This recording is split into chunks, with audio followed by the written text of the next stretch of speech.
compared to nothing on the part of BMEG. And when the defense of BMEG is set up in the half-court set, dun nahihirapan yung Meralco ball. Si Llamados tinawagan ng foul, is third personal. I have a suspicion that Cardona likes the situation na wala siyang rival in terms of kung sino baka may iba pa dyang second option, third option, go-to guy. Because Omolon will get his points, but he will not do it. He will not get his points the way Cardona gets his points. And Mac Cardona, like I said, he's the one guy that can create. But also, even though you think that gusto ito ni Mac Cardona, napakalaking pressure that you have one guy that you expect so much from. Cardona was expected to make that layup, and he has 14 points in the ball game. Now BMEG Derby is clinging to a 1-point lead, 45-44. Line foul on number 9, Mac Cardona. That's his third foul, 3 on the ball. Cardona is not really known for his defense, but he can be a pesky defender. But that's because he's not known for his defense anymore. Remember, when he was still in college, he was the peskiest defender in a very good pressure defense-minded team. So nawala lang yun dahil na-overshadow ng galing ng opensa niya. I have to agree. When LaSalle was doing their nightmare full court press, it was Cardona who was making point guards cry. Siya yun. And I've seen it happen. Ito yung Bolog, good effort here. New shot clock para sa Meralco. Here's Ross. Ross sets up Marlu. Marlu against Llamados. Kanina pa sila nagbabanggaan since the start of the game. Up and under by Marlu. The referee Dexter C says, "I'm sorry Marlu, but you were dancing to the wrong song." You cannot do the cha-cha when I play Michael Jackson. It's just not done. So let's see if he did shuffle his feet. Marlo Aquino, a lot of banging right there. Or right there, he did shuffle his feet because was not able to keep that pivot on the floor. Marlu did not appreciate it because you wasted my kili-kili shot. Napakahirap gawin nun. Walang may alam ng tira yan. First time ko lang nilabas yan. Bagong-bago yan.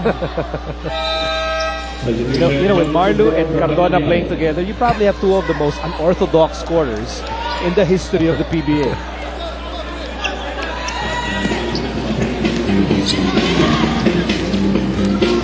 The action continues here in the third, 45-44. BMEG Derby Ace up by 1 point. Approaching the last 7 minutes of the third, and Roger Yap is wide open. Well, they missed that shot right there for BMEG, but again, it's that guard at the top, turning the corner hard, forcing the defense of Meralco to adjust, and that's when they get their open looks from the corner. Roger Yap. No go. James Yap with the rebound. Put back won't work. Cardona with the leather. Cardona goes up without the ball, and there's a push coming from the BMEG defense. Pushing foul, number 13, Roger Yap. That's his first foul. Only the first person na laban kay Roger Yap. And Mac Cardona doing a good job of putting his head down. And here's the slap. Kamay na kamay. Hindi mahirap naman tumira pag wala. Pag pinalo yung kamay mo. Yan naman ang malinaw sa mga patakaran. You can push. Banggaan kayo. Kung banggaan. But when the player is in the motion of scoring, or is in scoring motion, ayan, sagrado yan. Yan ang hindi pwedeng madiskaril ng contact. 16 points for Mac Cardona. We'll take this time out. 1 point lead for Meralco, 46-45. 30-31.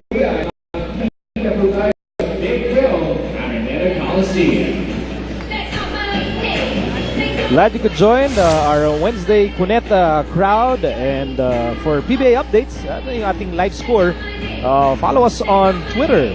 Ang Twitter ID natin, PBA on Solar TV.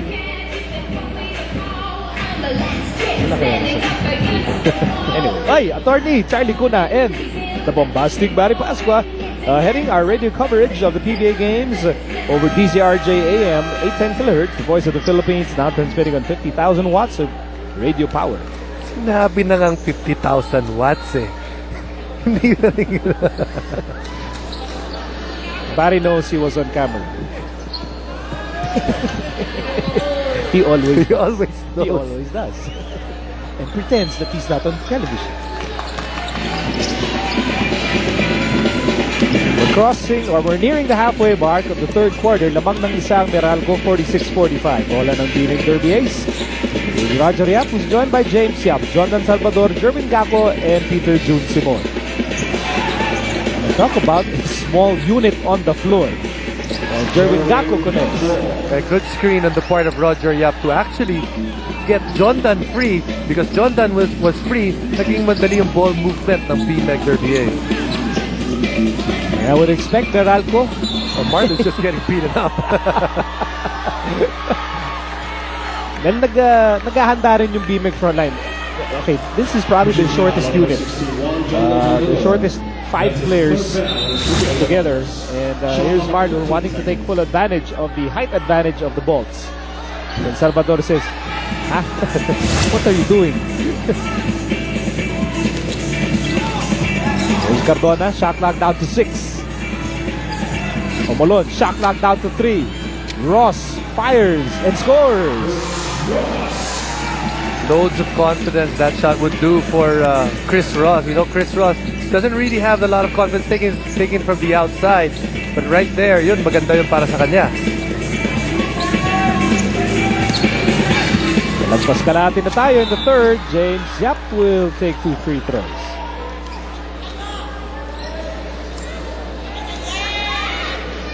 Second foul on number 6, Chris Ross.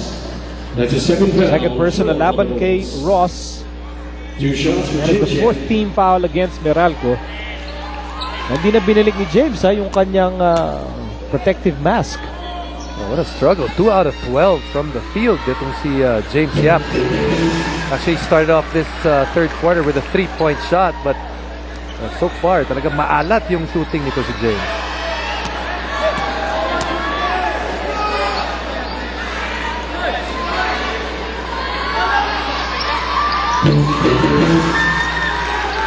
Eight points for James Yap. And the lead is back with B-Meg Derby Ace, 49-48. With 5 minutes remaining in the third. Here's Omolon. Omolon, handoff Cardona. Shot clock down to 12. Cardona back to Omolon. Trying to move past Jervin Gaco. Omolon with a drive and an easy layup for Nelbert Omolon. That 2-3 zone of B-Meg Derby Ace was attacked by Nelbert Omolon by attacking the gaps, because there are always gaps in that zone. You don't have to always shoot it from the outside.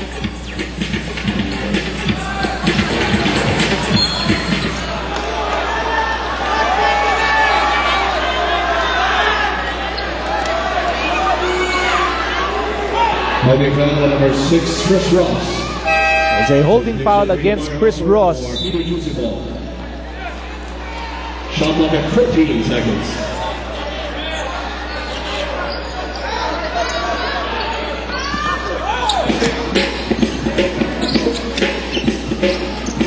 B-Meg down by 1 point.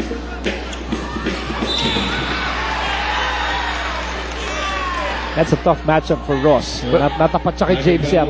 Para sa Meralco, napakahirap yung problema nila, because even if you put Chris Ross on Roger Yap, you know that either of those two guys will use their size over Chris Ross. And right now, Meralco choosing to put Chris Ross on James Yap because James Yap would at least, or more than likely, not post up itong si Chris Ross. Which is why itong predicament ng B-Meg is quite interesting. Kung ano yung kinulang nung kanilang front line, when you look at their backcourt, it's a very versatile backcourt.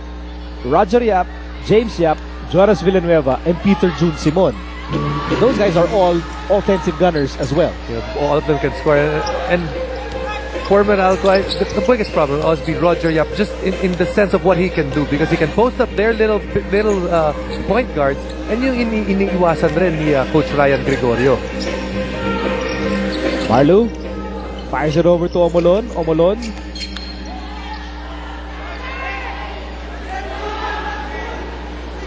Holding foul number 19, Jervin Gaco. That's his third foul, 4 on Llamados. Third personal laban kay Gaco. problem here for Meralco is, other than Mac Cardona, they don't really have a bona fide shooter from the outside. That's why itong zona ng BMEG, agresibo, and they're not afraid of those outside shooters. Missed by Cardona. Meyerhofer reaching out for the basketball. Meyerhofer on the move. Here's Gakpo missing. Salvador, no go. And he was bludgeoned and battered and mauled under the basket. Give credit to John Dan Salvador, because he wouldn't have been bludgeoned and battered if he didn't go for that offensive rebound. He did not give up, and that's why he's on the free throw line right now. So it's been a close game, but the one department that BMEG has really done well is getting rebounds. Getting rebounds and also those block shots that we talked about. And before the game, that's what their coaching staff was preaching. Sabi nila, we have to get more attempts than the opponent, and so far, they're doing the job. And how do you get more attempts? By getting more rebounds. And because this basketball usually is just a game of possessions. Paramihan lang yan ng possession para manalo. It's paramihan ng possession, pakuntian ng pagkakamali. Meantime, here's Marlu. Double team.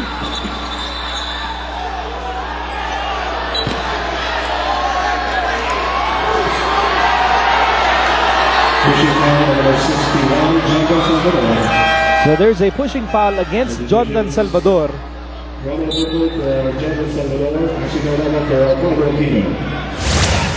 let's see that again. Marlo Aquino again posting up John Dan Salvador.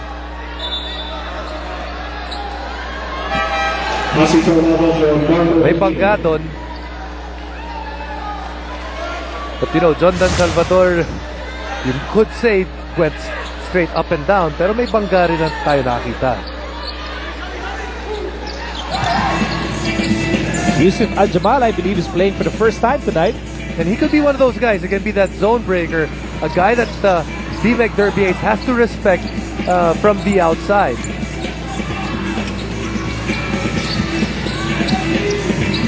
James Yap.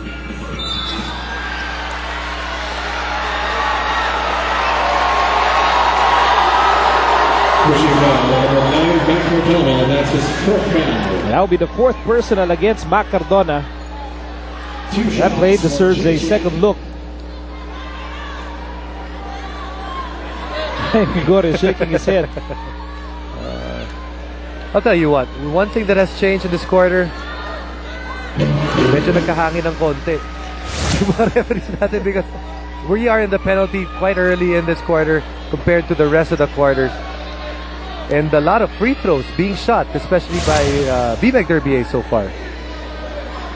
Kanina mas nakita natin, they've tightened things up a little bit, and maybe they also want to control the physicality that we saw in the first half. Yeah, especially in the second quarter. We did see a double foul in the second quarter. Maybe they're addressing that by calling it a bit tight here in the third. Bola natapik, napuntahin pong Escobar. And referee Art Herrera says there's a foul against Yusuf Al-Jamal.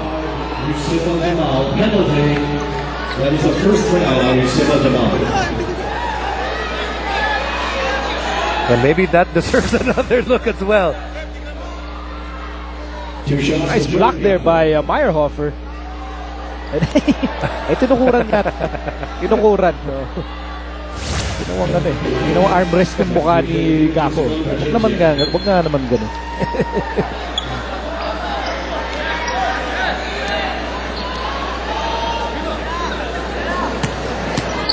Third quarter, it really slowed down because the number of free throws that we've seen. That's a 10th free throw on the part of BMEG Derby Ace, while Meralco has shot 4.